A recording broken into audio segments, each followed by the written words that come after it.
തൃശൂർ നഗരത്തെ ചെങ്കടലാക്കി 10,000-കണക്കിന് Christmas പാപ്പമാർ അണിനിരുന്ന bone നദാലെ വർണ്ണാഭമായ ചടങ്ങുകളോടെ അരങ്ങേറി.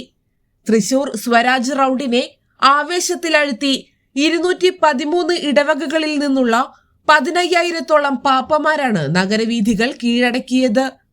സെന്റ് തോമസ് കോളേജ് പാലോക്കാരൻ സ്ക്വയറിൽ നിന്ന് ആരംഭിച്ച റാലി കേന്ദ്രമന്ത്രി ഗജേന്ദ്ര സിംഗ് ഷെഖാവത്ത് ഉദ്ഘാടനം ചെയ്തു. ആബാലവൃദ്ധം ജനങ്ങളും പാപ്പമാരായി ചുവടുവെച്ച കാഴ്ച തൃശൂരിന്റെ സായാഹ്നത്തിന് ഉത്സവ പ്രതീതി പകർന്നു.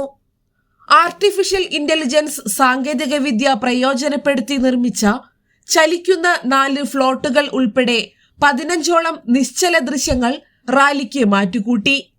ആർച്ച് ബിഷപ്പ് മാർ ആൻഡ്രൂസ് താഴത്ത്, മന്ത്രി കെ രാജൻ, വിവിധ ജനപ്രതിനിധികൾ തുടങ്ങിയവർ റാലിക്ക് നേതൃത്വം നൽകി. ബോൺ നദാലെയുടെ വിസ്മയ കാഴ്ചകൾ കാണാൻ നാടിന്റെ നാനാഭാഗങ്ങളിൽ നിന്ന് ആയിരക്കണക്കിന് ആളുകളാണ് തൃശൂരിലേക്ക് ഒഴുകിയെത്തിയത്. വ്യത്യസ്തമായിട്ടുള്ള പ്രവർത്തികൾ ഓരോ വർഷത്തെയും പ്രത്യേകത തന്നെയാണ്.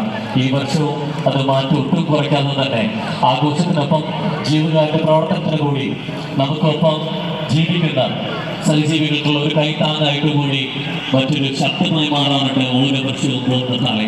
അത് തന്നെയാണ് ഈ ആഘോഷത്തിനൊപ്പം ഏറെ പ്രസിദ്ധമാക്കുന്നതും ഏറെ പ്രാധാന്യം അറിയിക്കുന്നതുമായിട്ട് പോകുന്ന തലയെ മാറ്റാറുള്ളത് കൊണ്ടും. അതുകൊണ്ട് തന്നെ നാനാജാതി മതസ്ഥർ ഇന്ന് ഈ ഒരു ആഘോഷത്തിന്റെ രാജകീയ വേദിയിലേക്ക് എത്തുമ്പോൾ തൃശ്ശൂർ പേരുടെ തെളിവ് കൂടി അറിയിക്കുന്ന